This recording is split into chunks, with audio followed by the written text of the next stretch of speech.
Então podemos começar? Então boa noite a todos, sejam bem-vindos. Bom, esta aula aqui está sendo realizada ao mesmo tempo que a transmissão da aula normal do curso online de filosofia. Portanto, tem todo um público aí que não nos acompanha durante a semana e merece um resuminho.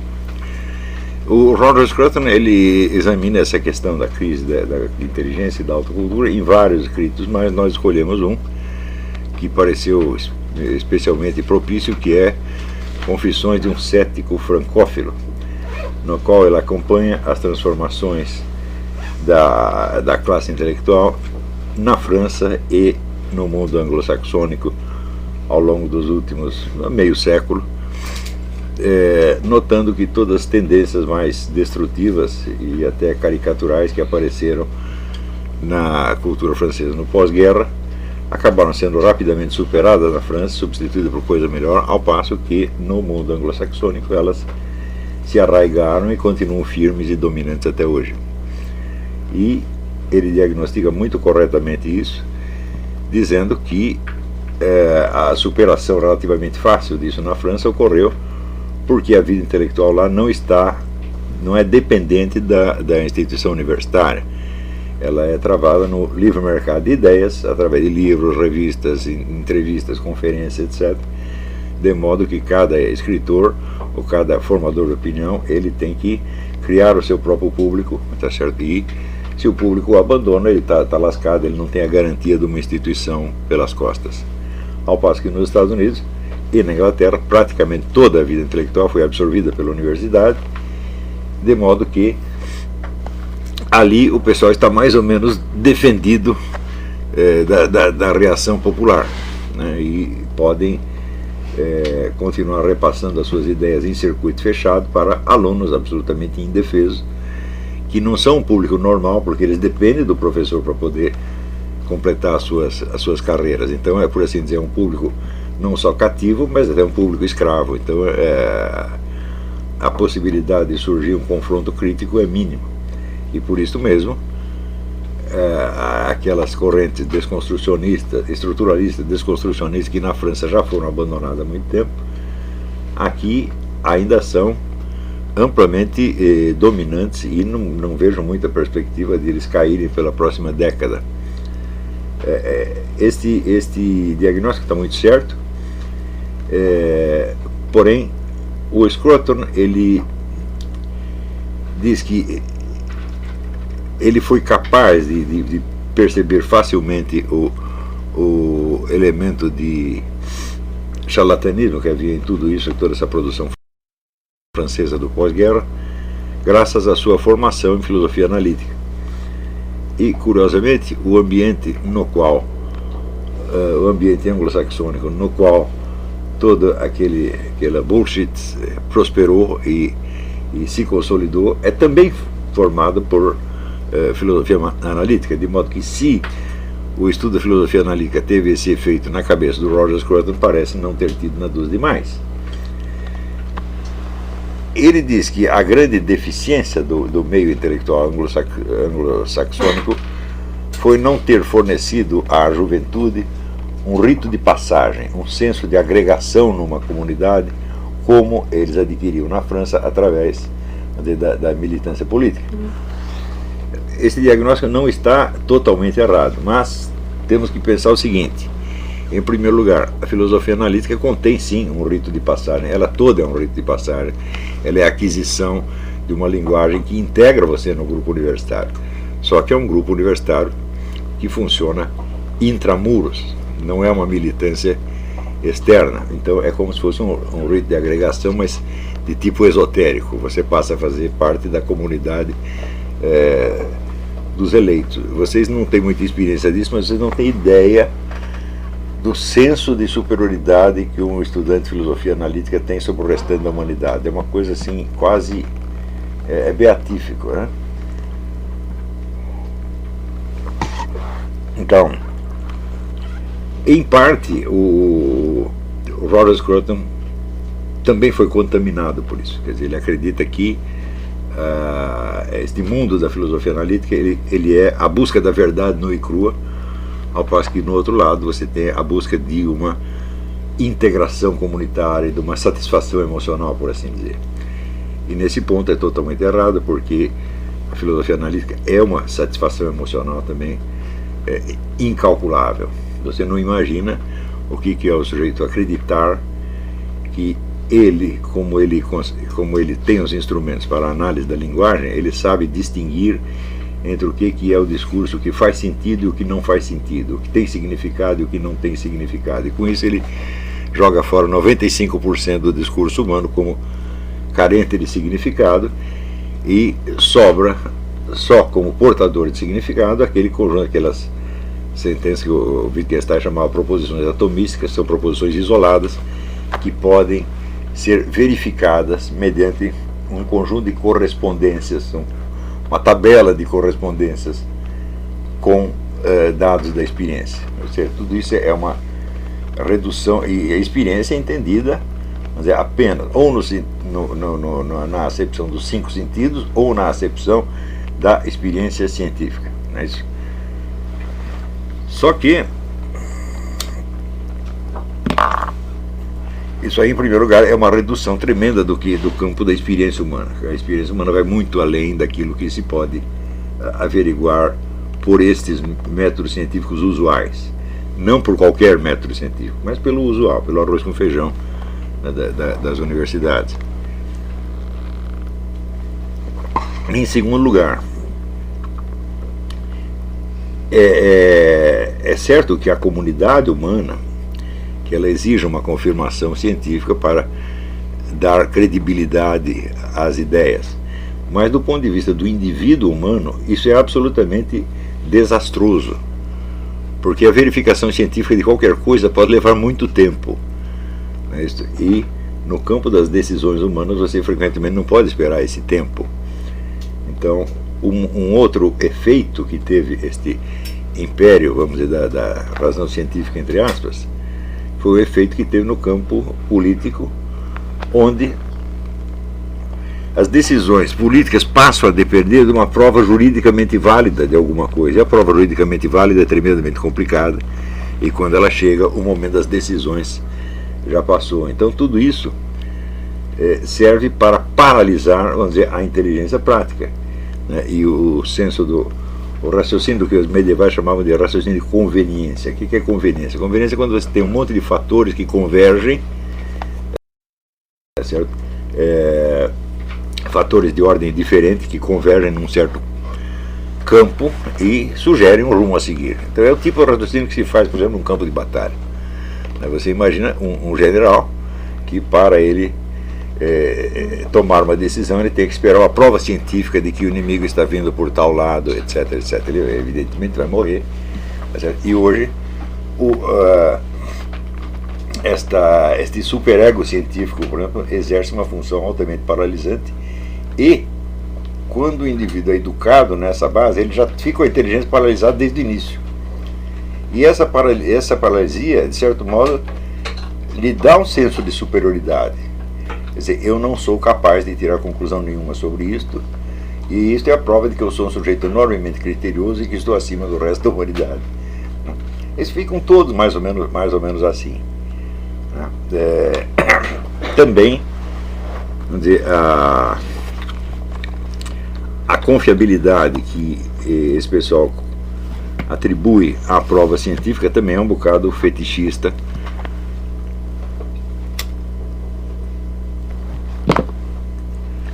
Porque, na verdade, você tem não há nenhum experimento científico que possa ser reproduzido exatamente igual, com uma exatidão inteiramente satisfatória. Isso não existe. Você tem um imenso coeficiente de chute, de conjetura, etc. Isso existe em qualquer ciência. A mais exata da ciência, que é a física quântica, ainda tem isso de montão.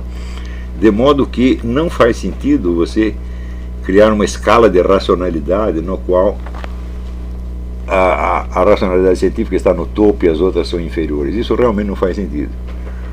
O Scruton, no entanto, ele é um crente nessa coisa da filosofia analítica, e ao analisar a vulnerabilidade do meio acadêmico anglo-saxônico a onda de estupidez que veio da França, ele diz somente isso, ele diz que esse meio não conseguiu dar aos jovens um rito de passagem. E em nenhum momento se lembra de analisar, mas por quê?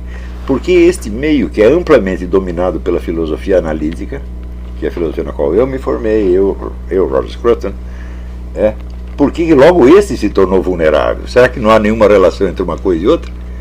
Será que é simplesmente a ausência de um rito de passagem, quando na verdade existe um rito de passagem na escola analítica? Você, por exemplo, nos livros do Harry Redner, ele descreve muito bem como esse pessoal da filosofia analítica dominou o meio acadêmico americano através de procedimentos que nos parecem tipo petista, quer dizer, boicote, sacanagem, ocupação de espaço, etc, etc. E evidentemente os recém-chegados passam por esse rito de passagem e se integram então, na comunidade dos eleitos. Então, a única diferença é que a filosofia analítica não promete nenhum futuro melhor para as pessoas, não tem uma proposta de mundo melhor, etc. Mas não deixa de ter, até certo ponto, não deixa de participar da utopia científica, quer dizer, da sociedade inteiramente administrada. Esta é uma ideia que vem do pessoal da filosofia analítica e, evidentemente, ela é uma ideia revolucionária tanto quanto qualquer outra. Quer dizer, a ideia de que todas as questões públicas devem ir passando gradativamente da esfera da livre circulação de opiniões para a esfera científica, esta é, sem dúvida, uma ideia revolucionária que transforma a classe científica em classe dominante, né?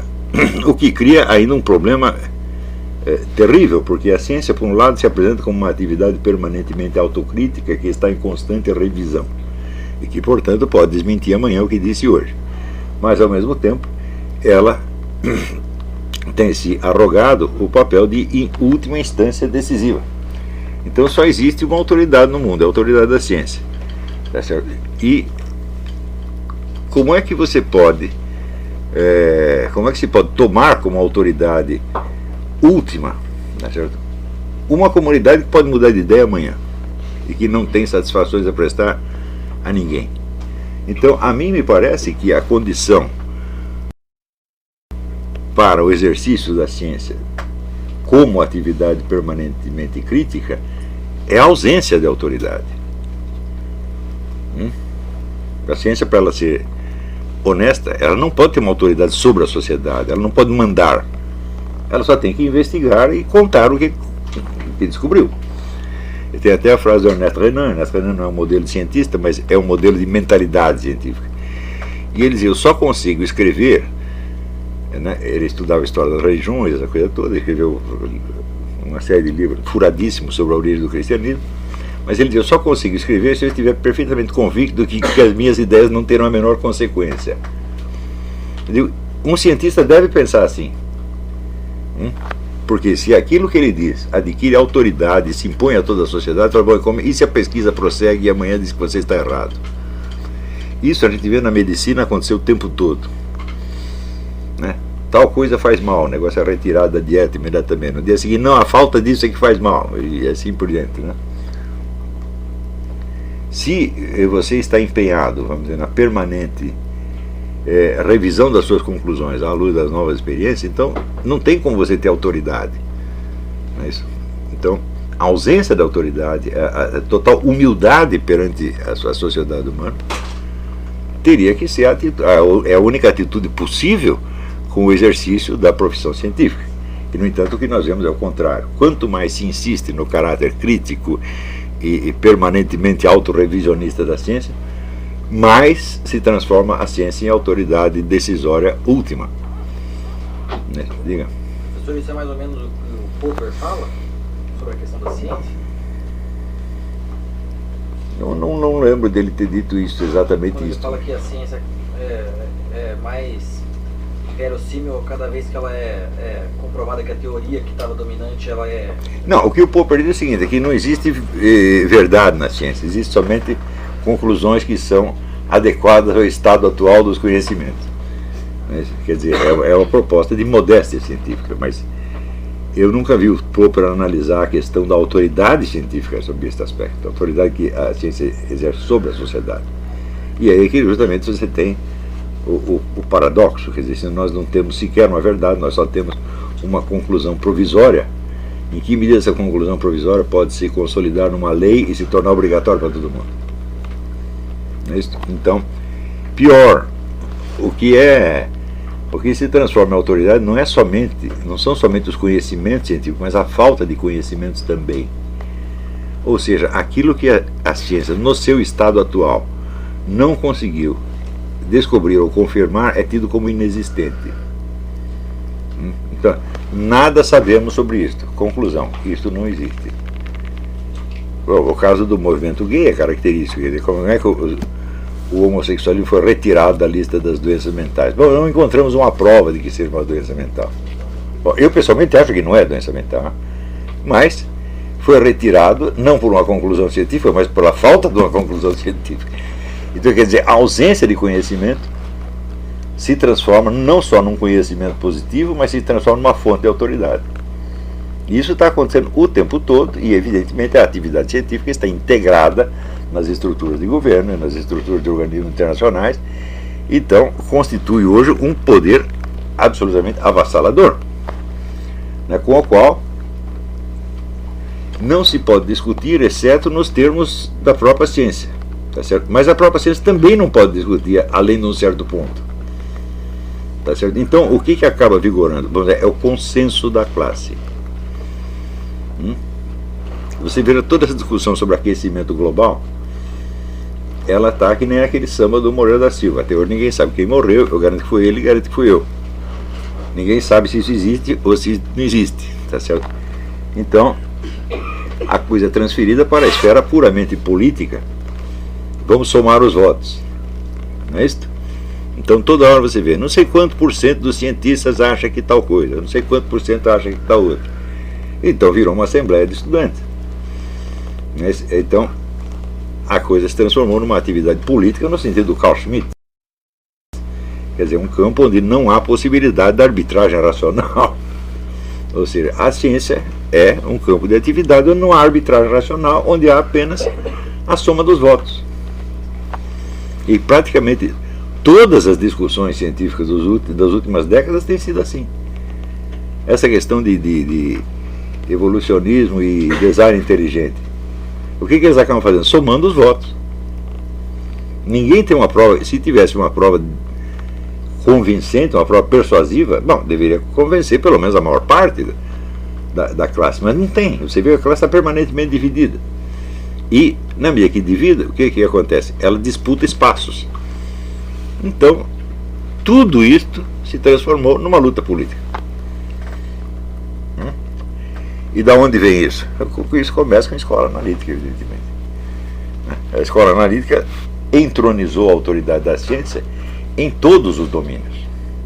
Quer dizer que a única maneira válida de raciocínio é a maneira das ciências experimentais ou da lógica matemática. E quando a gente vê a inspiração originária e o resultado, você entende que devia haver algo de errado com aquela proposta originária, né? Mas do ponto de vista prático, usando o exemplo do general que está na linha de batalha, também há a necessidade de tomar posição a respeito de determinadas coisas, como no caso da medicina, por exemplo. Sim, só que a classe científica ela toma posição, como qualquer outro grupo político, mas ela não tem a responsabilidade política. Você está entendendo? Quer dizer, se um governante decide vai ser assim, assim, assim, e der errado, bom, a culpa é dele. Mas e a classe científica? Como é que você vai responsabilizar milhares de pessoas? Está entendendo? Quer dizer, é uma coletividade anônima, não é isso? E nunca é responsabilizado.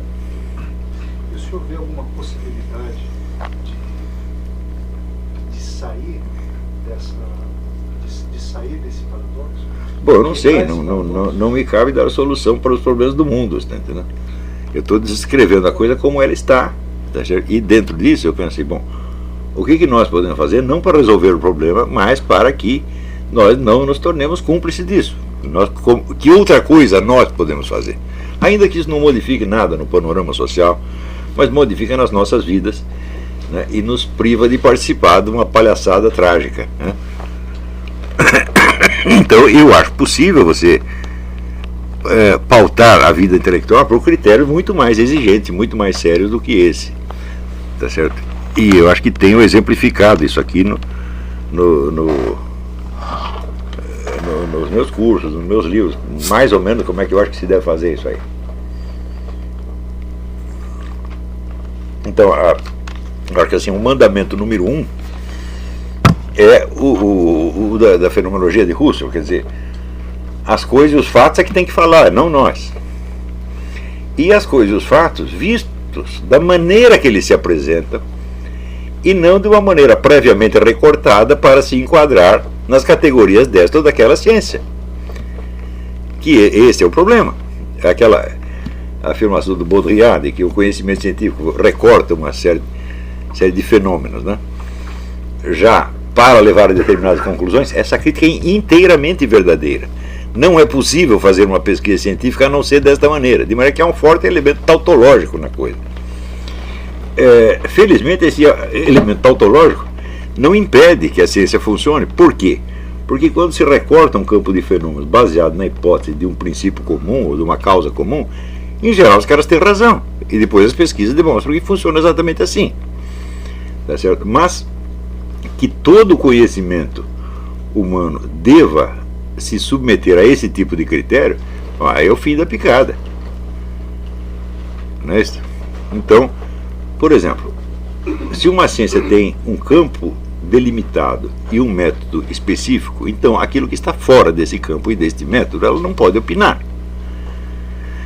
Acontece que a ausência de meios de investigação se torna, então, um princípio positivo para a negação desses fatos.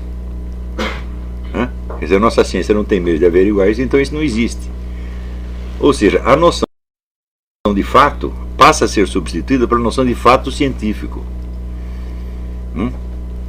Agora, se você quer saber, fato científico não existe, não pode existir.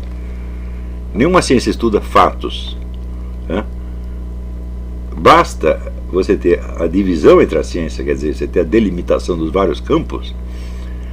Isso já significa que uma ciência só estuda aspectos de fatos, jamais os fatos. Essa é a minha teoria do fato concreto. Eu dou exemplos. Um sujeito matou o outro na esquina. Quantos aspectos tem esse acontecimento? Por exemplo, existe um aspecto balístico, quer dizer, o sujeito disparou, a bala percorreu o ar com uma certa velocidade, atingiu o alvo com um certo impacto e bom, o que aconteceu daí para diante? Daí a balística já não sabe mais. Aí você tem que entrar na anatomofisiologia para saber como é que aquilo acertou algum órgão letal. Muito bem, mas o crime também teve algum motivo. Como é que a balística ou a anatomofisiologia vão investigar o motivo? Não pode. Então você chama um psicólogo. Também acontece que os indivíduos estavam em algum lugar e não outro. O que eles estavam fazendo ali? Você junta a psicologia, a anatomofisiologia e a balística e você não sabe o que eles estavam fazendo ali. Então você já entra num campo que não corresponde ao recorte de nenhuma ciência. Vamos supor que eu estou a fim de matar um sujeito e procuro o cara num lugar onde ele não está. Mas por que ele não estava? Note bem que um fato concreto não pode ser resumido à sua definição geral e muito menos à definição científica de cada um dos seus aspectos. Para que um único fato aconteça, você precisa de uma infinidade de acidentes, que é o que eu chamo de acidente metafisicamente necessário, que são elementos que não estão ligados à essência, à definição daquele fato, mas sem os quais o fato não aconteceria. Por exemplo, o indivíduo, para chegar lá, ele teve que chegar por algum meio de locomoção. Ou ele tomou um táxi, ou dirigiu um carro, ou tomou um bonde, foi andando, tá certo? Bom, isso não tem nada a ver com a natureza do crime, mas se ele não chegasse lá, não haveria crime, né? Tá entendendo? Então, também o sujeito pode ter dado o tiro e o tiro foi acidentalmente desviado, porque vinha passando uma outra pessoa com um carrinho de sorvete e o tiro acertou no carrinho de sorvete. Por que o homem do carrinho de sorvete estava lá? Deixa eu dizer, é um aspecto acidental, eu digo sim. Mas, se não houvesse esses acidentes, o crime não aconteceria, ou pelo menos não seria do jeito que foi. Então, o fato concreto é o fato com a sua essência e todos os acidentes que o tornam possível. Isto não pode ser estudado por nenhuma ciência. Então, quando a pessoa fala fato científico, a expressão já é charlatanesca na base. Não há fatos científicos, só há aspectos científicos. Está entendendo? Nenhuma ciência tem acesso ao fato concreto, jamais, não pode ter. Então nós entendemos os resultados da ciência porque nós, como seres humanos, nós temos o senso do fato concreto. E quando nós vemos a conclusão científica, nós a integramos quase que instintivamente dentro da visão que nós temos do fato concreto. Só que não existe uma tecnologia para o estudo do fato concreto. Mas ela existe, é exatamente a fenomenologia, é isso. Ela surge com a ideia de ser isto. Quer dizer, a técnica de você descrever o fato tal e como ele se apresenta, não tal e como ele corresponde às categorias de tal ou qual ciência já pré-estabelecida. E daí, da descrição do fato tal como ele se apresenta, você pode encaixá-lo dentro de uma ontologia geral. Então, na verdade, todo ser humano tem na cabeça alguma ontologia geral, só que é improvisada, não é uma ontologia crítica, não é uma ontologia filosófica. Então, precisamos, em primeiro lugar, fazer para você ter uma ideia de onde estão as ciências e de quanto vale o que cada uma está dizendo, só se você as encaixar dentro de uma ontologia geral, com, vamos dizer, as respectivas ontologias regionais, como chamava o Husserl, né? Quer dizer, várias modalidades de presença que as coisas têm, e assim por diante. Portanto, se você... vamos pegar o fenômeno que fala o Louis Lavelle, né? Bom, qual é a experiência mais primordial que todo ser humano tem? É a experiência que ele chama a presença dele no mundo e a presença do mundo diante dele. Não é assim? Bom, existe alguma ciência que estuda isso? Agora, se tudo o que acontece, tudo o que você percebe se recorta dentro desta presença, então é evidente que só tem sentido dentro do quadro geral da presença. Não é isso? Agora,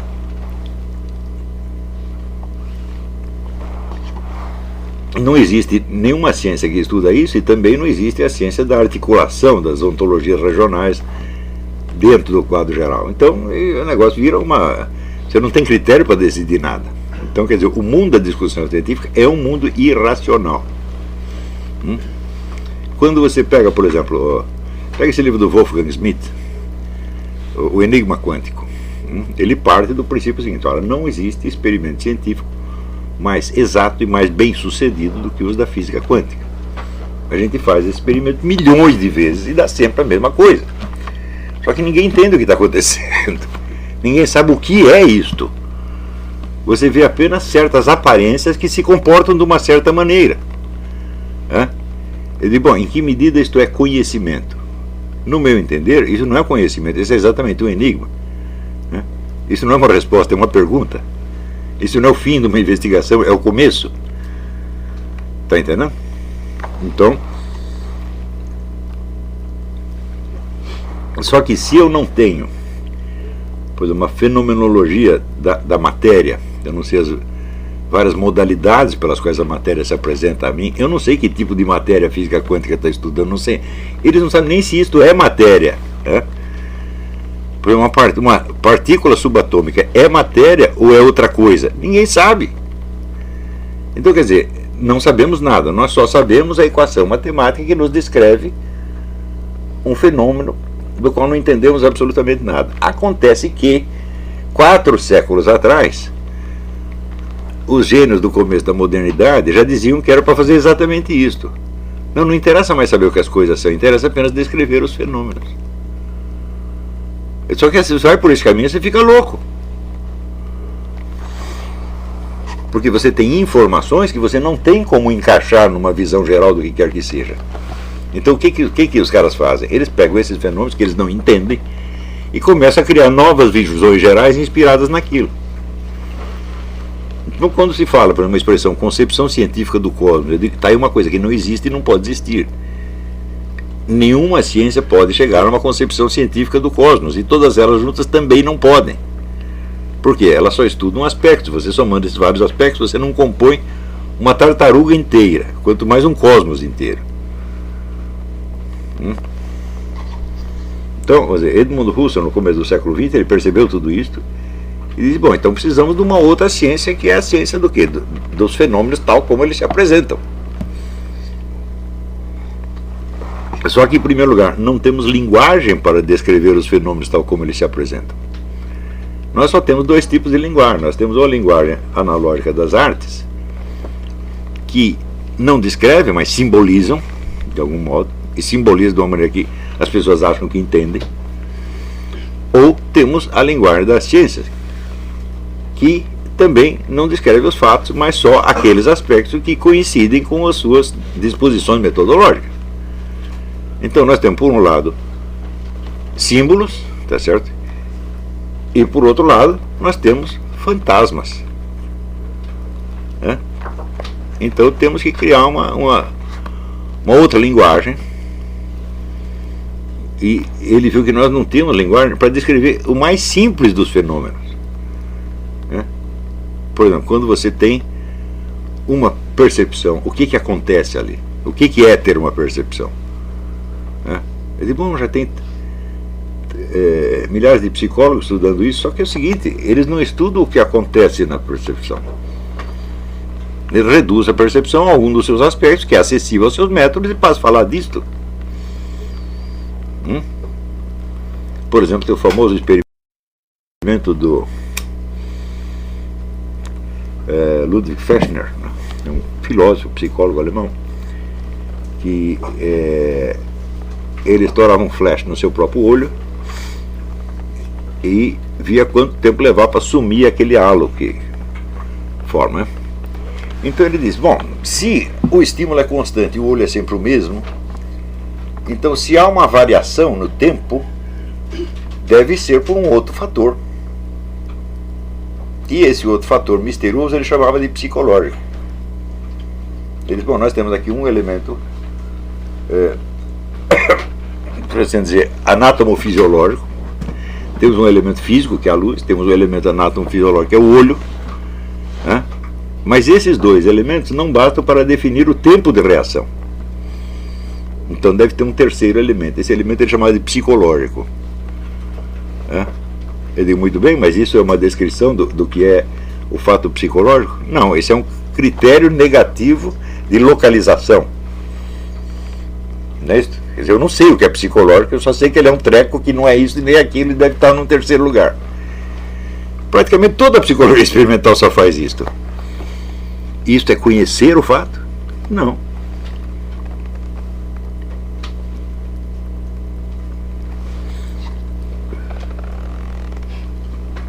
E por que tem sido possível toda esta epidemia de fraude científica no mundo? Por causa disso. É porque a coisa é fraudulenta na base. Então aparecer, vamos dizer, uma onda de fraudes para tudo quanto é lado é apenas uma questão de tempo. Não apareceu durante muito tempo, por quê? Porque as pessoas ainda que a atividade tivesse a sua limitação intrínseca, as pessoas que a praticavam eram honestas. Bastou haver um pouquinho de charlatanismo, pronto, a coisa explode e se torna absolutamente incontrolável. Então isso quer dizer que as exigências básicas da racionalidade humana não podem ser substituídas por nenhum critério científico, porque o critério científico se baseia nelas.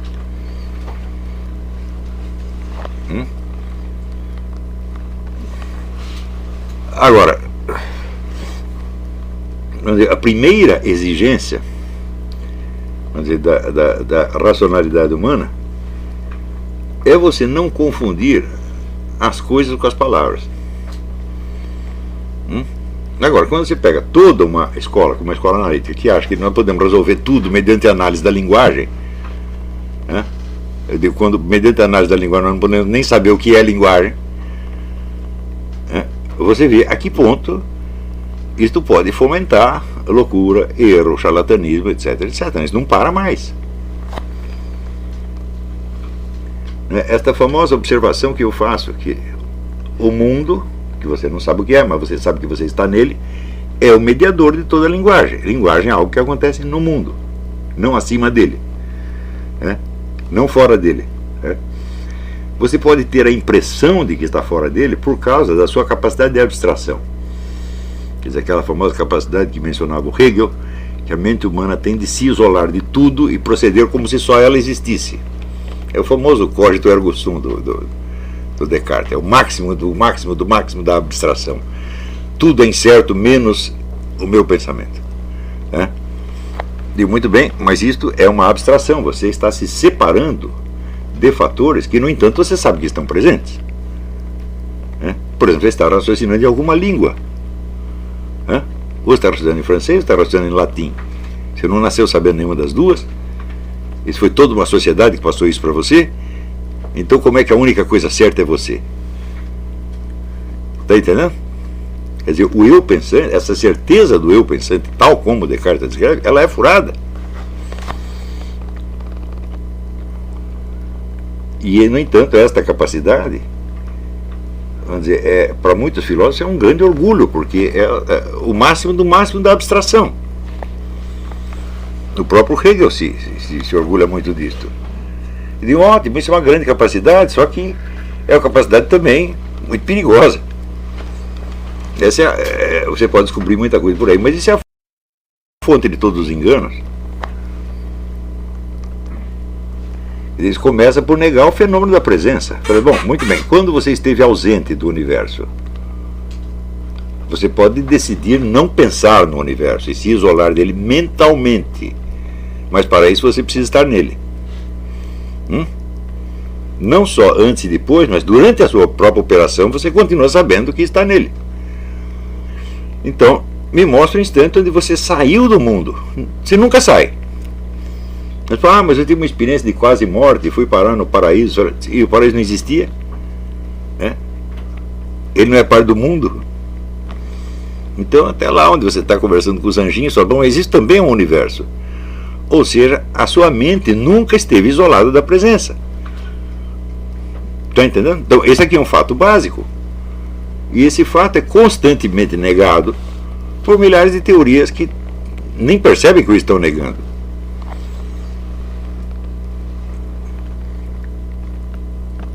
Está entendendo? Por exemplo, quando surge, vamos dizer, toda a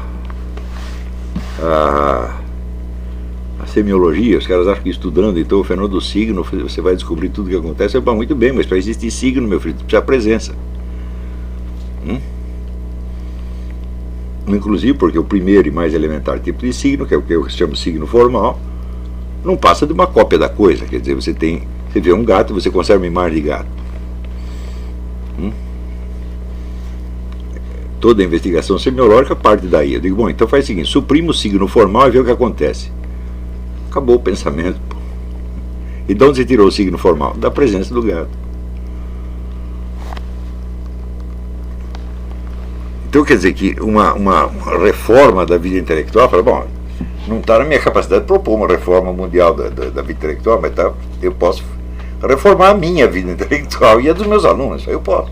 E estou fazendo. Ou seja, nós não vamos entrar nesse diálogo de malucos. Agora, para isto, o que é necessário? Em primeiro lugar, isso não pode ser feito dentro da instituição universitária. Por quê? Porque ela já foi toda montada em função de uma divisão do sistema das ciências ao qual corresponde divisões administrativas e planos de carreira, etc, etc.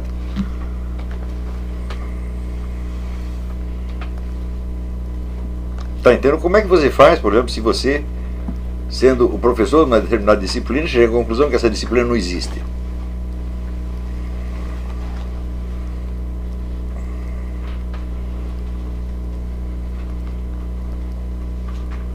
Então você vai ter que desmantelar a sua própria plano de carreira. Você não tem que fechar esse departamento e me demitir. Então isso só pode ser feito fora da universidade. Acontece que isto limita a esfera das nossas investigações ao campo daquilo que possa ser estudado sem equipamentos caros. Não é isso? Então é claro que é mais fácil a gente fazer isso no campo das ciências humanas, onde o material é quase tudo papel ou programa de computador, tá certo? Mas não podemos entrar na física quântica, não podemos entrar na anatomofisiologia, etc., porque tudo isso requer equipamento custa dinheiro, só o governo tem, ou grandes fundações. Então, esta parte do estudo ela está vinculada ao sistema universitário por uma necessidade econômica. Não tem como sair de dentro. Tá certo? Então, isso quer dizer que para sanear esta parte vai levar muito mais tempo. E isso ultrapassa infinitamente as minhas pretensões. Né?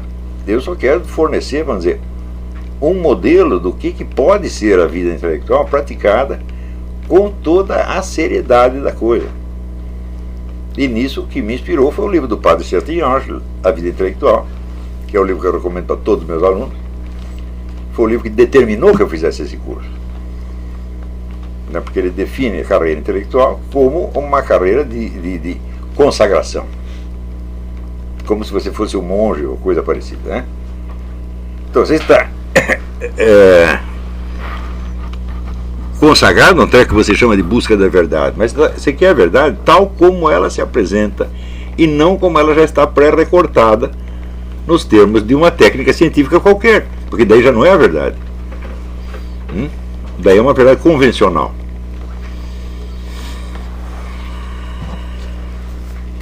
Qual é o nome do autor? Sabe o que ele fala? Padre Chatillon, A.D. Chatillon, S-R-T-I-L-L-A-N-G-E-S. O livro está aqui, eu tenho vários exemplares desse livro circulando por aí. Estava por aqui agora mesmo. Está aqui, ó. Essa é uma das edições que pode circular.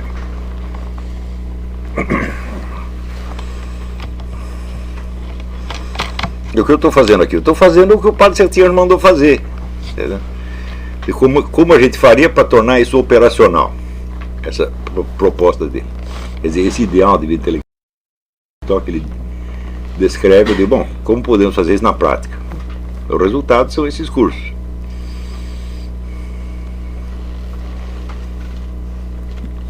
Então, quando a gente fala... quer dizer, em primeiro lugar, se você está buscando a verdade, você tem alguma antevisão do que você entende por verdade. E precisa ver se essa sua definição de verdade também não foi uma imposição arbitrária sua. Né? Então, em primeiro lugar, você tem que admitir que a verdade existe. Em segundo lugar, você tem que admitir que ela transcende você.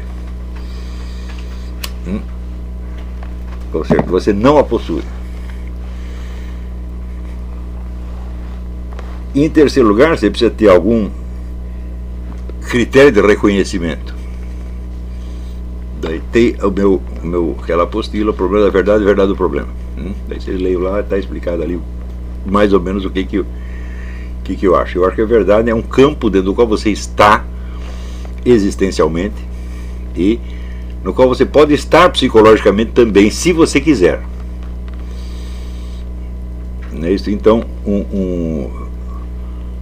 alguns exemplos que eu dou, até exercícios que eu suponho, por exemplo, você chega aí no jardim, você deita aí na grama, né, e você tenta perceber, tenta sentir a imensidão do espaço que te rodeia. Né? E também, vamos dizer, a profundidade da Terra até o outro lado, o peso de tudo isso, porque é nisso que você está. Então, bom, vamos obter uma visão, uma experiência do universo físico onde estamos. Né? Uma vez que você faz isso, você já percebe que a ideia de buscar, né, o segredo das coisas no seu cérebro, na sua mente, é inteiramente absurda. Se você pensar, por exemplo, as categorias da gramática, eu acho que as categorias da gramática são estruturas do universo exterior, que de algum modo se imprimem em nós. As categorias da lógica é a mesma coisa. Não são coisas que estão na nossa mente, não são formas a priori do meu conhecimento. Sabe assim, a priori, para mim, ou seja, é anterior à minha experiência, mas de onde elas vieram para mim? Elas surgiram do nada? Não pode ter surgido comigo. Então, quando, por exemplo, o Kant diz que a experiência que nós temos do cosmos é um monte de elementos caóticos que a nossa mente ordena. Eu digo, olha, você quer acabar com essa experiência? Você lembra o seguinte, quer acabar com essa ideia? Ver a experiência quando você acorda e não sabe onde está. Já aconteceu, é? Todo mundo acorda meio desorientado, não lembra direito onde está. O que você faz? Você olha em torno. E você reestrutura a sua percepção pelo quadro externo. Não é isso? Não é a sua mente que vai enquadrar tudo. Quer dizer, você se utiliza de marcos que estão no mundo externo. E esses marcos reestruturam você. Eu, quando criança, que ficava doente muito tempo, ficava deitado e tal, e depois de 6 meses de ficar ali com febre, daí um dia eu levantava para sair andando. Eu ficava tonto, evidentemente. Eu perdi o senso das direções do espaço. Bom, se elas estivessem em mim, eu não poderia perdê-las. Ou seja, elas são um dado do mundo exterior que está presente em mim de modo deficiente e que eu posso recuperar de novo e de novo e de novo através da experiência física.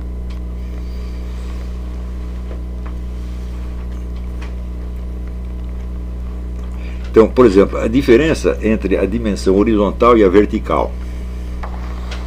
Para a maior parte das pessoas isso não é problema. Mas se você ficar deitado muito tempo, você perde a ideia de que a dimensão vertical tem algo a ver com o peso. Você tem que levantar.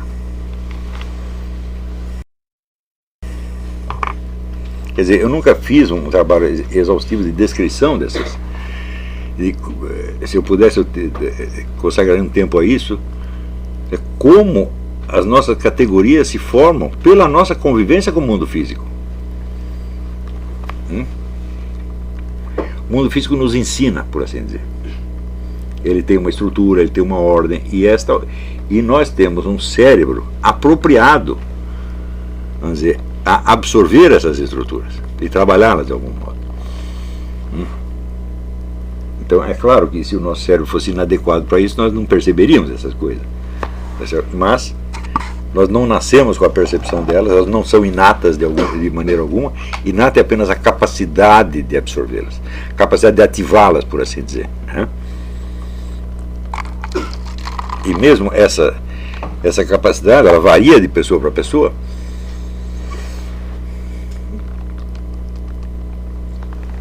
Então, por exemplo, o fato de que as pessoas percebam gradações de cor diferentemente. Isso prova que a cor não existe, que está tudo no nosso cérebro. Então, se estivesse somente no nosso cérebro, não teria como eu averiguar se a nossa percepção de cor é diferente de indivíduo para indivíduo. Se nós podemos fazer isso, é porque entre o meu cérebro e do outro cérebro existe um mediador, que é o quê? A cor do objeto. Não é assim? Bom, até aqui, por exemplo, se dá uma paisagem para vários pintores desenhar, cada um desenha diferente. Isso prova que a paisagem não existe e que foi o cérebro deles que produziu isso. Se fosse assim, então o que aconteceria? Eu pego 10 pintores, cada um pintou diferente, e eu sou o 10º observador, certo? Eu também vou ver diferente de cada um. Então como é que eu vou comparar de um com a de outro? Se eu não tenho a visão do que você percebeu, eu só sei o que eu estou percebendo. E daí eu conto isso para a Carla. E a Carla diz, mas eu também não posso saber, porque eu só percebo o que eu estou percebendo. Então, em suma, a diversidade das percepções prova a presença objetiva do mundo físico. E, portanto, a possibilidade que nós temos de nos comunicar a respeito. Agora, durante 200 anos, todo mundo achou que a diversidade das percepções prova que o eu é tudo, ou o cérebro é tudo, tá certo? E o mundo não existe, e só o que existe são as formas do nosso conhecimento. E até hoje, por exemplo, você vê, já ouviu falar da programação neurolinguística. Toda programação neurolinguística é baseada nisso. Não existem os fatos, só existem as impressões. Então nós podemos trabalhar as impressões. Mas daí surge a minha pergunta. Mas você vai trabalhar as impressões na realidade ou só na sua impressão? Por exemplo, eu vejo que você percebe as coisas assim, eu modifico a sua percepção. Eu digo, mas eu modifiquei de verdade? Ou eu só tenho a impressão que eu modifiquei? Quer dizer, você vê, o mundo real, a presença do mundo real, não adianta você fugir dela. Por mais que você fuja, ele te pega na esquina de novo. Então, e pior,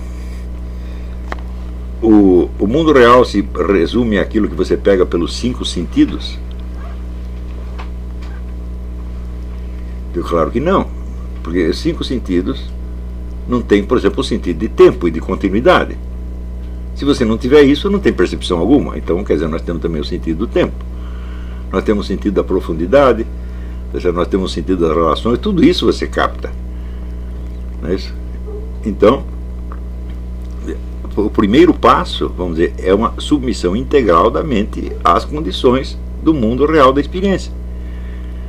Quer dizer, é isso, é um empirismo radical. Quer dizer, toda a escola analítica surge do empirismo, mas não é um empirismo radical, é um empirismo de fantasia, um empirismo fingido. Eles fingem que levam a sério a experiência, mas só levam a sério um pedacinho dela, que combina com o que eles já pensam. E, bom, e se eu não pensar nada, eu começava, vamos dizer, por aceitar a coisa como ela está, né? Então, eu vou ter que voltar muito atrás nas coisas e entender que o primeiro passo eu tenho que ter uma ontologia geral, quer dizer, saber o que é o existir, o que é o ser, etc, etc. Não tem outra saída.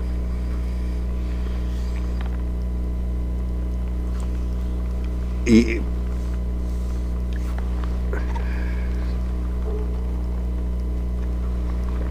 vamos dizer, a infidelidade dos empiristas ao empirismo é o grande escândalo dos 3 séculos. Eles fazem apologia da experiência, mas eles não levam em conta a experiência, só algumas. É o exemplo do David Hume que eu dei, né? Que ele diz, não, o conceito de causa não vem da experiência, é uma invenção sua. Você conecta, você cria um conceito de causa, você conecta 2 fatos. Eu digo, mas como é que os fatos se separaram automaticamente ou fui eu que os separei? Naquele exemplo que eu dei, você tropeça no alto da escada e você vem caindo e você bate a cabeça lá embaixo, né? Deu muito bem, quer dizer, no meio da queda você parou para separar o começo dela e o fim dela, e daí conectar as duas com a noção de causa, ou ao contrário, aconteceu tudo junto e depois você, recordando, você subdividiu em capítulo, né? Quer dizer, a descrição que ele faz de que nós vemos fatos separados e os conectamos por uma hipótese de causa é algo que acontece em alguns casos onde você não viu o processo inteiro. Se você só viu o começo e o fim, sim, daí a causa se torna uma hipótese que você lançou. Mas é daí que surge a noção de causa? Fala, não, a noção de causa surge da continuidade da experiência, que é não uma criação minha, mas um fato que se impõe a mim. Para você perceber isso, o que você tem que fazer?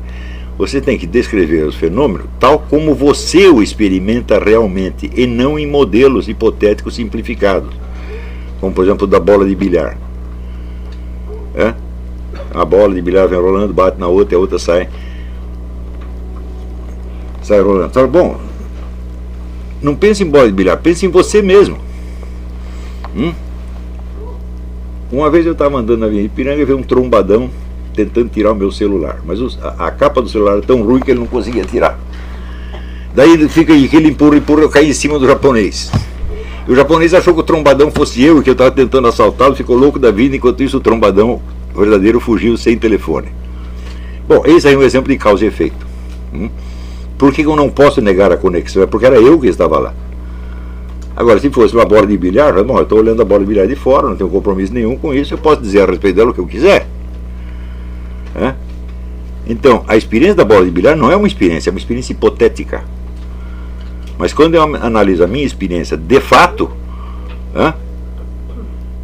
eu estou lá martelando um prego, eu acerto o meu dedo e aquilo dói.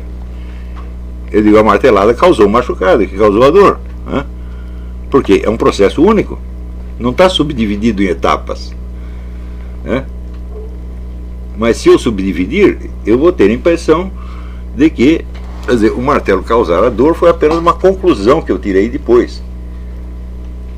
Quando na verdade ele é a própria substância da experiência. Os empiristas fazem isso todo momento, e esse pessoal da escola analítica, a mesma coisa, eles sistema analítico, porque eles subdividem tudo em partes, e vai subdividindo, não para nunca mais. Eu digo, muito bem, isso pode até tornar a sua linguagem mais precisa, mas do que é dentro de uma linguagem precisa se a tua percepção é imprecisa?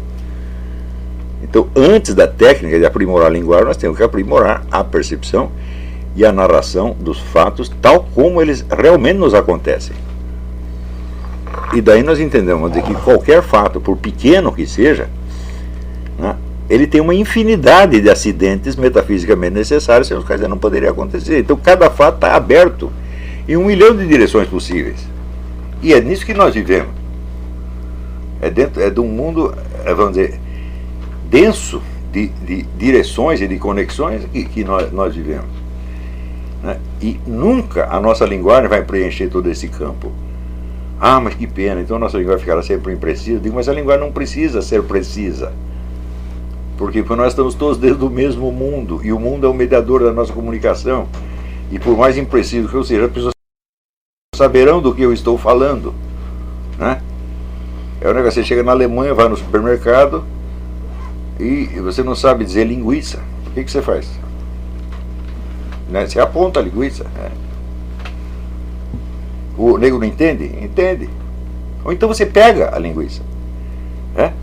E entrega para o cara pesar.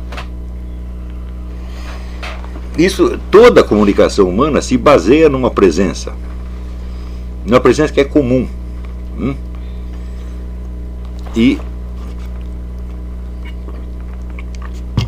isso quer dizer, só podemos começar a entender o fenômeno da linguagem depois que o colocarmos dentro da experiência da presença, meu Deus do céu.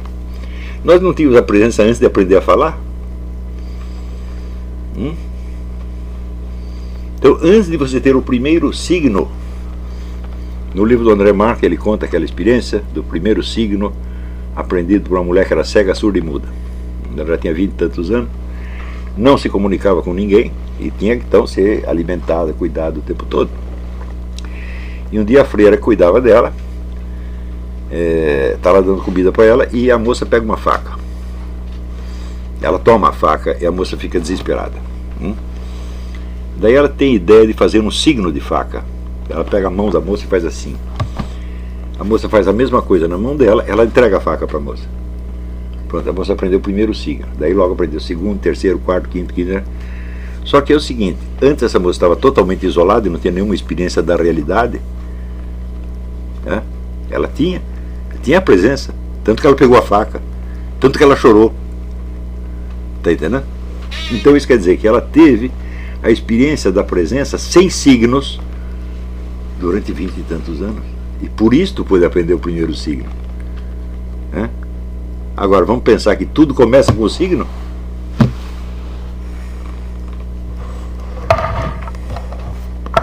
Veja, para aparecer um único signo, quanta coisa precisou ter em torno.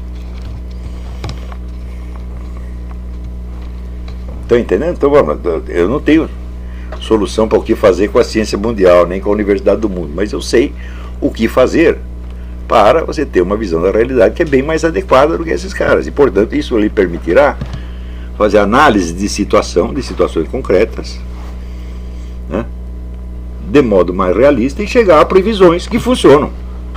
Isso tudo eu demonstrei. Né? O pessoal vê essa previsão que eu faço nos artigos, tá? Depois que eu tirei isso do nada. Eu falo, não, meu Deus do céu, eu estou pensando nisso aqui há 30 anos. Né? Pensando no problema do conhecimento e da eficiência do conhecimento.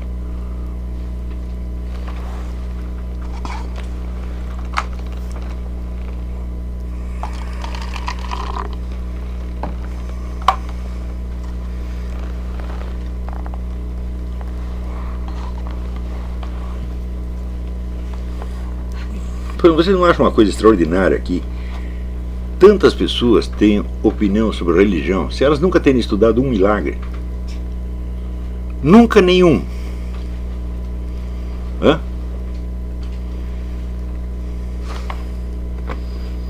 Então, do que você está falando? está falando ideia de Deus, uma doutrina sobre Deus, etc. Ela pode ser discutida, evidentemente.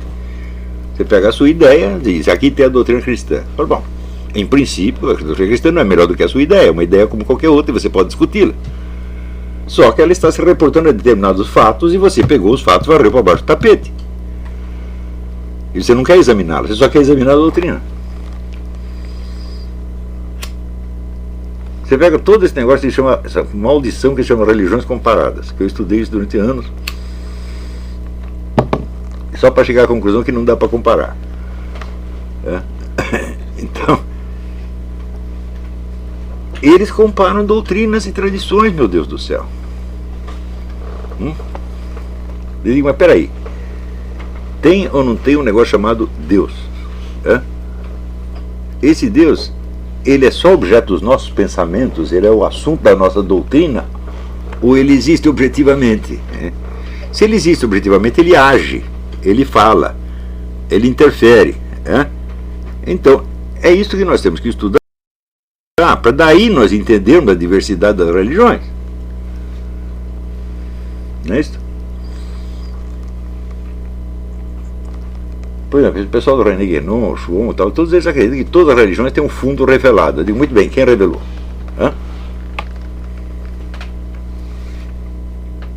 Se você disser, foi o não humano, foi o transcendente, eu digo, tudo isso aí é bolha de sabão, meu filho.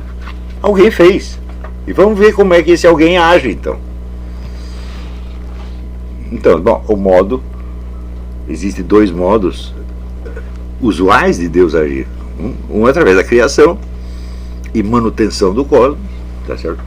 Que é difícil de acompanhar, porque isso é muito longo, está aí faz não sei quanto tempo.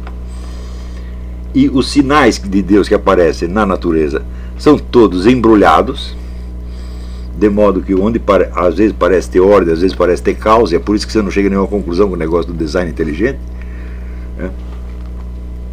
Mas existe a segunda maneira, que são as maneiras excepcionais, os milagres. Então vamos estudar esses milagres, ver como é que funciona isto. Se você começa a estudar uns poucos milagres, fala, se você não é católico, você vira na mesma hora. Não tem jeito, não tem jeito. Você estuda a vida do Padre Pio, diz, muito bem, você arruma uma explicação científica. Até está aqui a explicação científica, Deus fez isso. Quer dizer que você escapa enormemente daquela delimitação de fé e conhecimento que fez o Kant, e que as pessoas vestem até hoje como uma camisa de força. Diz, não, está essa matéria de fé religiosa. Não, fé religiosa não é isso, meu filho. Fé religiosa é depois que você sabe isso, depois que você tem esse conhecimento, você continuar fiel a esse conhecimento. Não esquecer, não fazer de conta que não sabe. Por exemplo, Judas não sabia que Cristo era o Filho de Deus, que Cristo tinha feito tudo aquilo. Ele sabia. Só que ele negou, ele esqueceu. Então isso foi a falta de fé, a falta de confiança em algo que você sabe perfeitamente bem. Quer dizer, quantas vezes nós não negamos aquilo que sabemos? Nós fazemos isso o tempo todo, meu Deus do céu. Uma verdade que nos incomoda, nós apagamos, passamos por subconsciente. Com a religião você faz a mesma coisa. A religião é um conhecimento tão certo quanto qualquer conhecimento científico, se você estudar. Só que depois você está no meio onde as pessoas riem da sua cara por causa daquilo e tal, daí você já fica acovardado e começa a negar.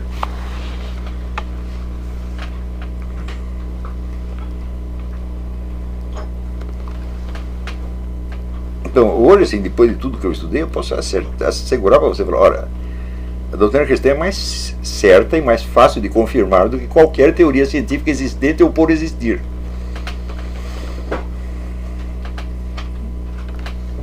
Basta você estudar os milagres e ver como é que funciona. Por exemplo, uma certa conexão entre o sentido, a intencionalidade e um fenômeno natural, que é uma coisa que no procedimento usual da natureza não existe. Não chove por alguma intenção, não tem um terremoto por alguma intenção. Mas no caso do milagre, a intenção se manifesta fisicamente. E aquele fenômeno é incompreensível fora da intenção. Então, aí você entende o que São Tomás de Aquino queria dizer quando ele dizia que nós falamos com palavras e Deus fala com palavras e coisas. Subentendo coisas, seres, atos, fatos, situações, etc, etc. Então o milagre é o momento onde os fatos falam por si. Você tem, vamos dizer, uma intenção, você tem uma voz que te explicita o sentido do que está acontecendo no próprio tecido que acontece. Vamos supor aquele negócio de Fátima, né? Que o sol parece baixar e esmagar a população, né?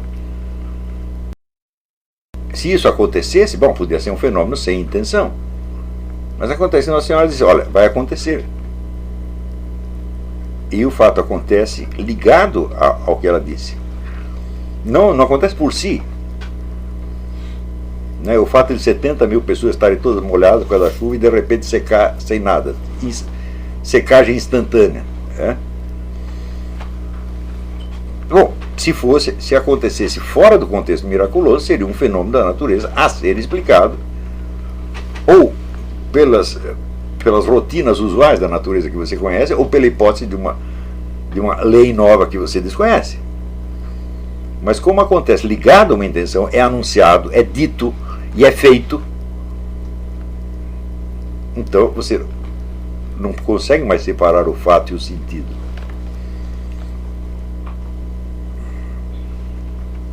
E justamente o milagre acontece nessa conexão. Agora, quantas pessoas não acham que milagre é aquilo que não tem explicação científica?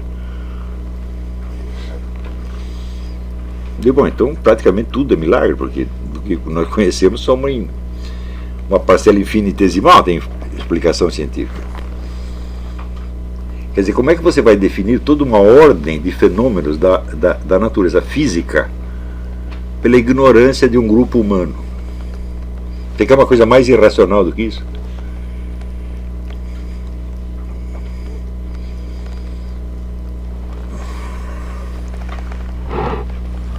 Um outro elemento, isso aí, quer dizer, quando você começa a estudar, vamos dizer, as origens da ciência moderna, e você vê a enorme contribuição que houve ali de elementos esotéricos, ocultistas, etc, etc, que já vinham com uma camuflagem, tá certo? Você vai falar, tudo isso aí tem que ser revisto, meu filho. Quer dizer, essa própria imagem estereotipada da ciência, que os próprios cientistas vendem, pô, isso aí teve uma origem. Por que eles fizeram isso? Que intenção tinham? Quer dizer, esconder os fatos é a busca da verdade, né? E se a sua ciência é séria, por que tem que esconder a história dela? O fato é que as pessoas estudam a disciplina sem estudar a história dela, então ela recebe o produto pronto, né? Por exemplo, vou aqui estudar a lei de Newton. Fala, bom, quando eu estava no ginásio, estudamos a lei de Newton pelo livro de física do Antônio de Souza Teixeira Júnior, que não era um contemporâneo de Newton, certamente, né?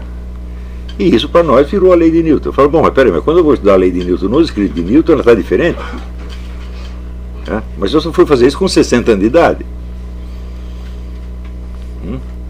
Eu vi o que o Teixeira apresentou foi uma versão da lei de Newton mais palatável, mais engolível por meninos do século XX.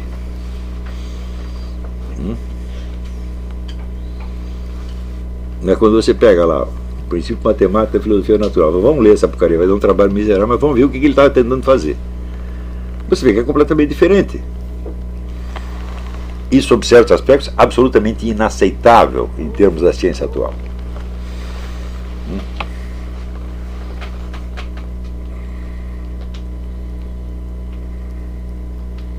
Então você vê, o número de pessoas que estão empenhadas em buscar a verdade é ínfimo. E elas simplesmente não podem buscar a verdade porque elas já estão comprometidas com um grupo, com uma profissão, com um regulamento profissional, com um plano de carreira e tudo isso. Quer dizer, não tem a mobilidade que um filósofo precisa ter, né? O Sócrates conseguia buscar a verdade por quê? Porque ele não tinha satisfação para dar para ninguém. Né? Ele não estava fazendo aquilo profissionalmente.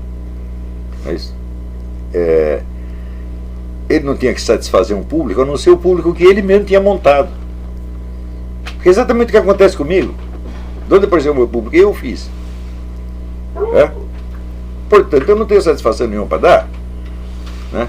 Vocês estão ouvindo, estão gostando do que eu estou falando? Continua ouvindo. Se não gostou, vai embora. Pô. Não tem problema nenhum. Agora, e se eu estou na universidade, eu tenho que agradar meu chefe de departamento, e preciso de uma verba para pesquisa, etc. Bom, aí dançou. Quer dizer que a estrutura da coisa não foi feita para buscar a verdade. Ela tem lá sua utilidade, tá certo? Mas, se não houver um certo número de pessoas que estão buscando a verdade efetivamente na sociedade, essa máquina toda enlouquece e começa a dizer besteira. Pô. Então, bom, teoricamente os filósofos deveriam servir para isso, só que a filosofia também virou uma profissão universitária. E aí melou. Né? E aí entra o negócio do escroto. Por que na França se salvaram? Porque lá não virou uma profissão universitária. Tá entendendo? Lá os negros têm as suas ideias e eles apresentam para o público e tem que aguentar as porradas de onde vier.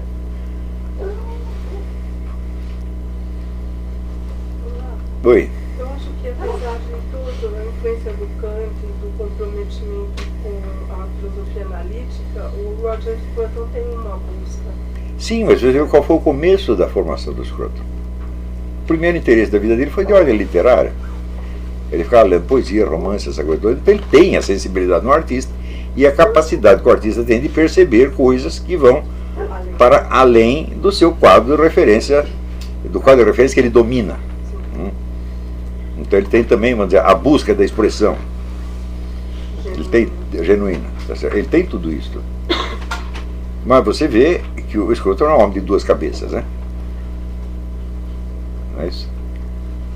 E, vamos dizer, a solução que ele dá ao problema não é uma solução. Ele continua com uma dualidade. Né? São dois. Tem um rito de passagem ali, ele está propondo outro rito de passagem aqui. Isso, obviamente, não resolve o problema. Mesmo porque o rito de passagem, eu já expliquei nas aulas aí, falo, bom, o rito de passagem é somente um rito de agregação numa comunidade. Mas qualquer quadrilha de narcotraficantes tem um rito de passagem. Não é isso? Qualquer seita demoníaca tem um rito de passagem. A máfia tem um rito de passagem. Ou seja, você é obrigado a fazer algo que te integra no meio, ou seja, que te compromete com os outros do meio e te diferencia do pessoal de fora. Por exemplo, você é da máfia, bom, você vai ter que matar um cara que ele vai mandar matar. Se você não aguentar matar, bom, você não é um dos nossos, você ficou de fora. A partir da hora que matou, bom, nós sabemos que foi você que matou, nós temos você na nossa mão, então você está aqui, nós não vamos te entregar, por quê? Porque você é um dos nossos. Tudo isso é um rito de passagem. Não é isso? Mas é o tal negócio. Esses ritos são apenas ritos de agregação, ou eles têm uma função iniciática ou contra-iniciática, como diria o Guénon? Em que medida essa agregação é apenas um fenômeno sociológico? Tem alguns casos em que é, e tem outros casos onde não é, onde você tem um comprometimento divino ou demoníaco. Então, vamos dizer, a comunidade na qual você integrou, ela se integrou, ela vai muito além dos seus membros vivos.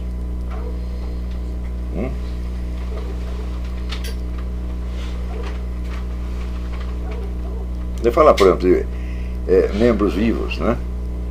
Você vê, hoje nós conhecemos um bocado a respeito de genética. Não é isso? Então, se você estudou genética, você deve saber que um ato sexual é uma coisa que prolonga uma herança genética que vem desde o tempo do homem neandertal, de Adão e Eva. Quer dizer, é um negócio gravíssimo se você pensar bem. Não é isso? Mas, quando as pessoas fazem sexo, elas lembram disso? Não. Porque você usa uma camisinha. E não tem mais contato profundo, contato bioquímico com ninguém. Você tem somente o contato epidérmico. E você ainda chama isso de sexo. Eu digo, mas isso não é sexo. Isso é uma sensação parecida com o sexo. Só que se as pessoas são treinadas nisso, daqui a pouco elas perdem a noção do que é o sexo. Elas pensam que o sexo é só a sensação. Falam, mas isso não é sexo, é o sexo abstrato. Não é o sexo na sua presença física, você está entendendo?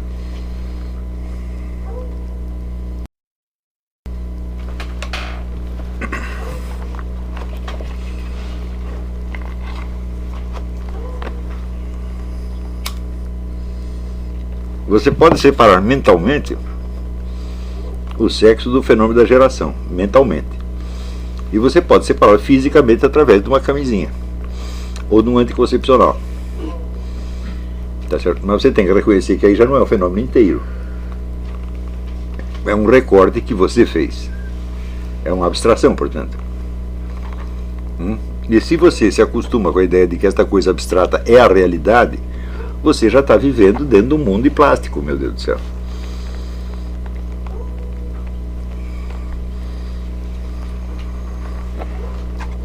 Hoje em dia existem milhares de pessoas que só pensam em sexo o tempo todo, estão trepando o tempo todo com homens, mulheres, etc. E jamais tiveram aquilo que antigamente se chamava contato carnal. Só tem contato através de uma película de borracha. Nunca a carne dele tocou o interior da carne da parceira. Nunca. Em que mundo vive esse cara? É um mundo, um simulacro.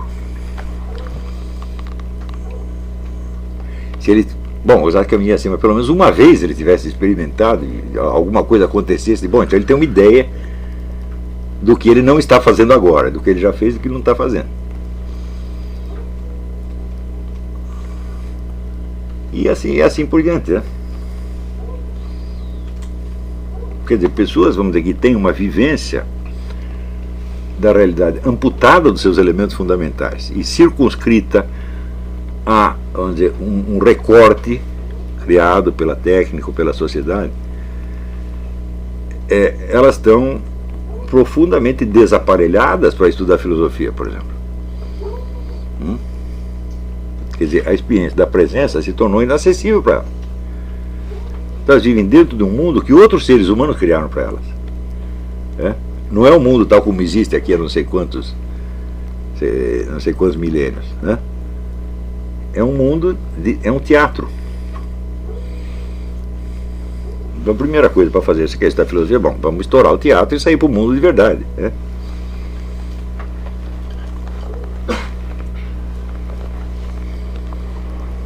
Daí você vai saber, bom, o teatro também faz parte do mundo de verdade, embora ele não o seja, mas ele está dentro do mundo. Então você pode entender o teatro dentro do quadro maior. Você pode até entrar e sair do teatro. Mas tem pessoas que entraram dentro do teatro nunca mais saíram e pensam que o teatro é o mundo, pô. Agora, o que fazer com um garoto que com 17, 18 anos entra numa universidade, né, e vão lá meter filosofia analítica e Kant na cabeça dele? Pronto, você lesou o cara para sempre, ele nunca vai entender coisa nenhuma, pô. E, no entanto, ele vai ser aceito pelos seus pares porque eles são exatamente iguais. Quer dizer, um bando de nerds, né, que só conversam sobre aquelas besteiras que leram e pronto. Quer dizer, não são capazes de analisar nenhuma situação real. Pares porque eles são exatamente iguais. Quer dizer, um bando de nerds, né, que só conversam sobre aquelas besteiras que leram e pronto. Quer dizer, não são capazes de analisar nenhuma situação real. Quer dizer, não são capazes de analisar nenhuma situação real. Quer dizer, não é que a sua vida vai ser como se fosse um segundo. A história do planeta inteira. Os impérios, a história da China, Napoleão Bonaparte, as guerras todas, tudo isso vai ser Isto não do ponto de vista de Deus, do ponto de vista de uma alma imortal. Então quer dizer que a incomensurabilidade da coisa é tão grande que nós não conseguimos imaginar isso aí. Então, se você não consegue imaginar, então isso quer dizer, você se conformar com a ignorância já é uma coisa que começa já a te orientar. Quer dizer, eu vivo na ignorância, né? Este é o meu estado natural. Eu não estou entendendo coisa nenhuma e ninguém em volta está entendendo coisa nenhuma. E isto é a nossa vida. E de vez em quando Deus nos dá uma dica ou outra para a gente não se perder. Isto é o máximo que se pode esperar dessa vida. Então, aí você está na realidade da condição humana. De mesmo aquilo que você sabe, você esquece. E quando você começa a estudar, a história da ignorância. A história dos conhecimentos que as pessoas tinham, que na geração seguinte já não entendiam mais nada. Tem que seguir o livro do arqueologista polonês, Czarek de Lubitsch. Chama Le Temple de l'Homme. Ele passou a vida estudando o templo de Luxor e reconstituindo a ciência egípcia. Os caras sabiam coisas que a gente não é capaz de imaginar. Onde foi parar? Foi tudo pro brejo. Perdeu-se tudo. E daí um cara lá passa a vida, reconstitui um pedacinho, e esse pedacinho já parece escandaloso demais para caber na cultura contemporânea. Então, se quer uma coisa contraproducente, a busca do conhecimento, meu filho.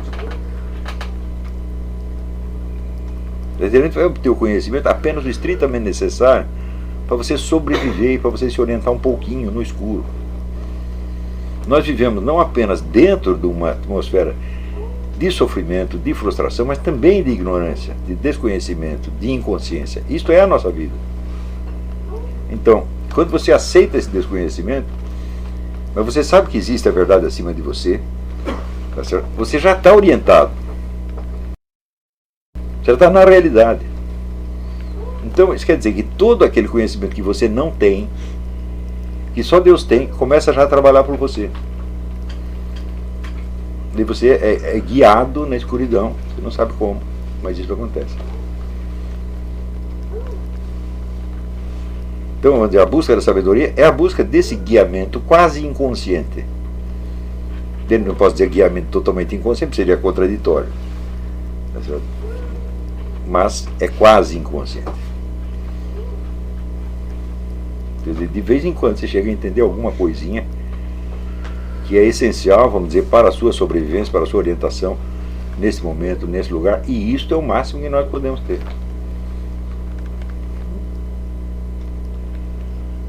Quanto você, mas por que Deus permite? Eu sempre achei essa pergunta totalmente ociosa. Sempre achei. O tempo que gastaram com essa questão, quer dizer, você vai justificar então Deus em função deste mundo aqui. Bom, em primeiro lugar, a criação não pode ser tão perfeita quanto Deus. Então, de cara, né, você já tem um coeficiente de absurdo e de erro no mundo pelo simples fato dele ser o mundo. Em segundo lugar, teve o fenômeno da queda, mas que afetou não o homem, afetou o universo inteiro de algum modo. Tá certo? E em terceiro lugar, você tem o livre-arbítrio humano, as decisões humanas. E soma tudo isso, você vai ver que não é pouco encrencar. É por isso que essa questão de evolucionismo e design inteligente, se você procurar traços da evolução, você encontra. Se procurar traços do design inteligente, você encontra. Se você procurar traços do caos e da anarquia, você também encontra. Em número ilimitado. Então, quando é que nós vamos terminar isso aí? Não vai terminar. Sobretudo se você disser que bom, deve haver uma ordem no conjunto e um propósito final na história, etc. Eu digo, por quê? Se Deus vai tirar você daqui e botar você na eternidade, por que ele tem que botar algum sentido no que está acontecendo aqui? Se o único sentido já é esse, tirar você daqui e botar na eternidade. Então, isso aqui pode perfeitamente ser um caos. Né? Isso o teste de Santo Agostinho, só a história da salvação faz sentido. A história terrestre não faz sentido algum. Existem sequências de acontecimentos onde você observa uma causa operandi que ali faz sentido dentro daquele universo limitado, daquele campo limitado. Mas se você quer, vamos dizer, uma interpretação inteira da história para você captar o sentido da história, você já está doido. primeiro, que a história na sua totalidade não é abarcável por um olhar humano. Não é isso? Se vamos supor que você faça uma perspectiva limitada e tente abranger 10, 20, 15 civilizações, e bom, você vai abrangê-la em traços muito gerais, não é isso? Que, sobretudo, vão aparecer pela comparação com outros. Mas a civilização chinesa não era o que era por comparação com a outra, ela era o que era por conta dela mesma, sem a comparação. Não é isso? Então, o simples fato de você querer abranger a história num único olhar já é inteiramente utópico.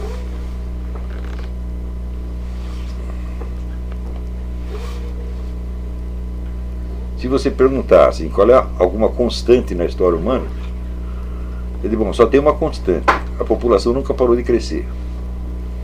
Tem algumas outras coisas que decorrem disso aí. Então, por exemplo, as intercomunicações entre sociedades nunca pararam de crescer. Aí, hoje em dia está chegando no máximo, coisa que fala da aldeia global, todo mundo falando com todo mundo. E mesmo assim, você imagina quantos lugares do mundo não tem internet, não tem telefone, não tem coisa nenhuma, ninguém está sabendo de nada. Mesmo hoje.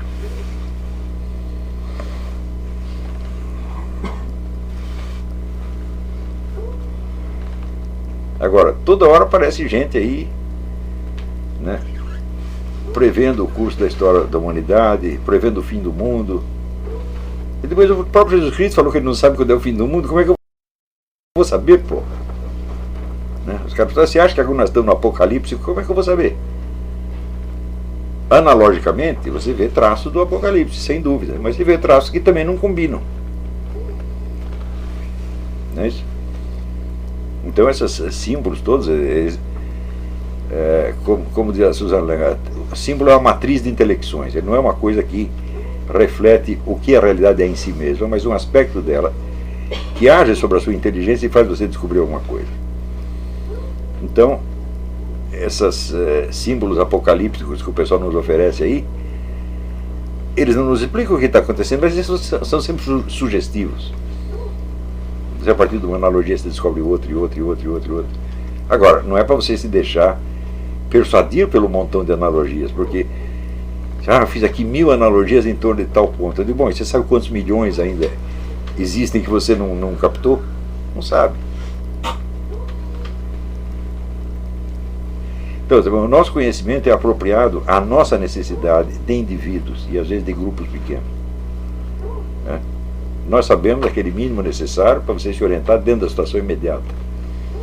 E só. E ninguém sabe mais do que isso. Quer dizer, não fomos deixados totalmente no escuro. Tá certo?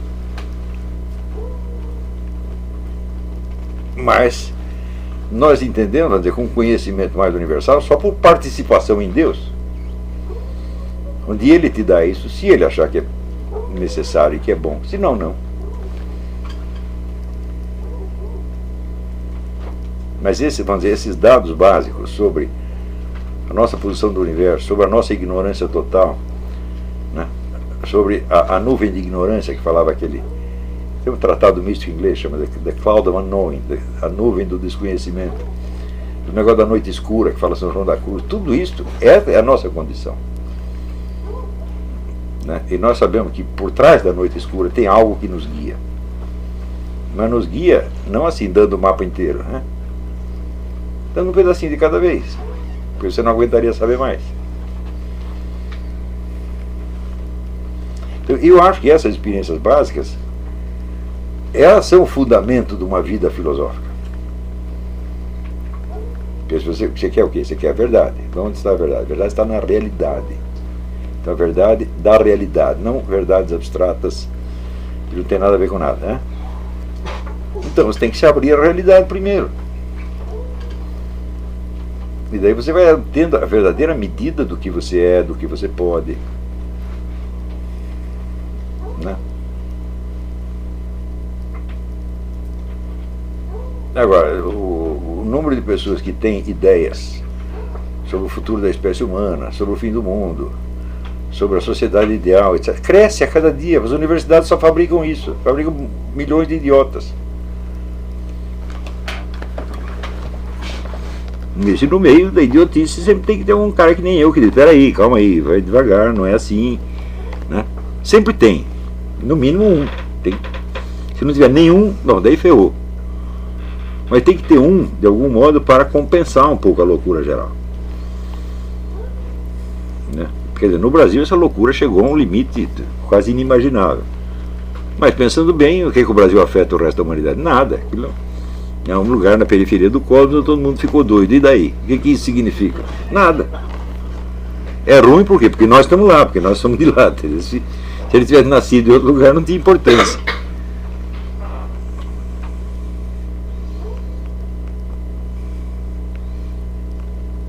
Então, bom, eu acho que o essencial do diagnóstico do Scruton é a diferença entre a França e o meio anglo-saxônico, com uma vida intelectual extra-universitária e universitária. Isso aí é batata, ele tem que estar montado na razão, tá certo? Mas a questão do rito de passagem é mais complicado do que ele está dizendo. Né? E não acho que não acho que seja possível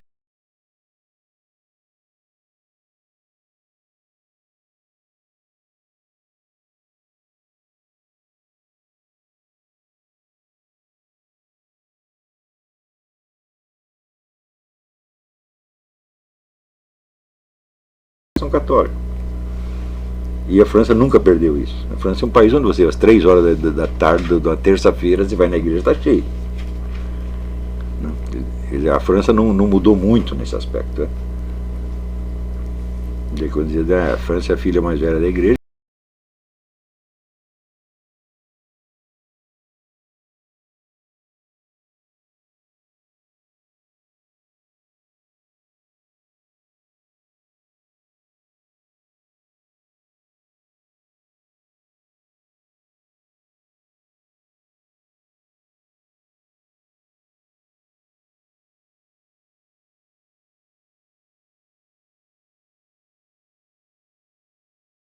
Então você chega lá, você vê isso com seus próprios olhos.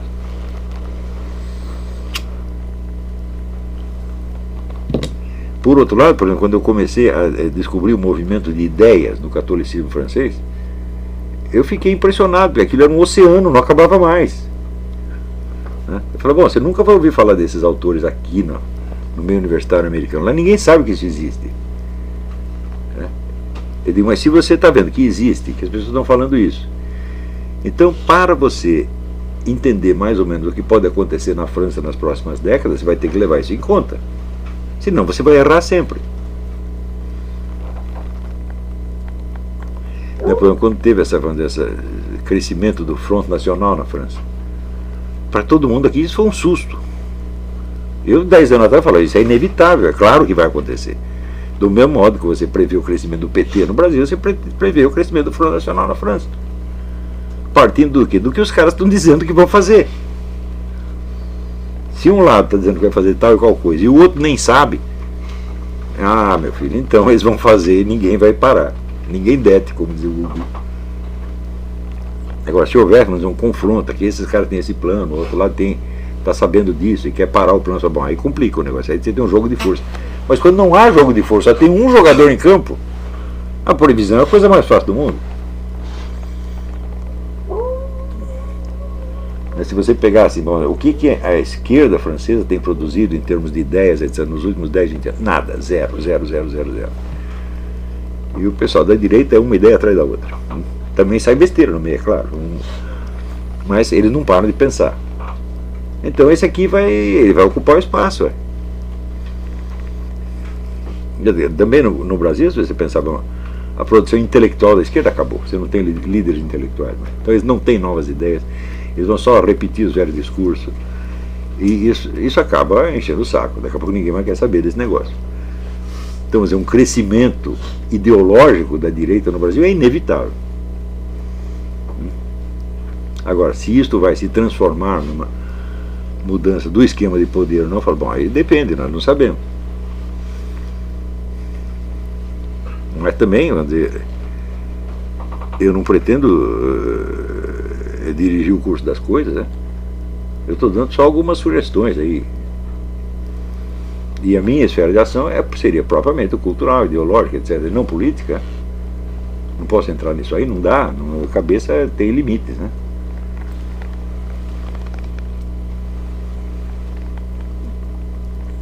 Tá certo? De qualquer modo, fica aí dada a nossa homenagem ao Roger Scruton, né? Se vocês puderem, vocês leiam o livro Thinkers of the New Left. Esse é um livro indispensável. O Scruton, ele dá o melhor de si quando ele está examinando, analisando o bullshit. Aí é insuperável. Muito bem, então até o próximo curso. Muito obrigado.